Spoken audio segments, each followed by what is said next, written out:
προκλήσεις. Εγώ το πήγα και το έφτασα στο τέρμα. Και όπως γράφουν στα βιβλία οι παλιές σοφοί, όταν θα φτάσει ο ήλιος στο τελευταίο γέρμα, θα βάλουνε φωτιά από ψηλά οι αετοί. Για όσους με πρόδωσαν με πίσω μαχαιριές, θέλω να ξέρουν ότι και για αυτές τις αγάπες τις παλιές θέλω να ξέρουν ότι σιγά μη κλάψω. κι όσοι μας μίλησαν με πυρήναδες, θέλω να ξέρουν ότι να δούνε να με βρουν στην κορυφή ψηλά τους περιμένω και σιγά μη κλάψω. Μου είπα να μην κάνω όνειρα τρελά, να μην τολμήσω να κοιτάξω τα αστέρια. Μα εγώ ποτέ μου δεν τους πήρα σοβαρά. Πήρα τον κόσμο ολοκληρώ στα δυο μου χέρια. Θέλουνε τώρα να μου φτιάξουν μια φωλιά.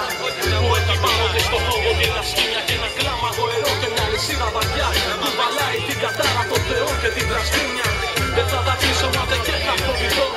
Δεν θα αφήσω να μου κλέψουν τα όνειρά μου ελευθερά ψηλά. Πολύ ψηλά πετώ κι όλοι ζηλεύουν τα περήφανα κι αδές με τα φτερά μου. Και περιμένω κι άλλα αδέρφια για να πω σ' αυτή την κορυφή που όλοι σου περιμένει αργή.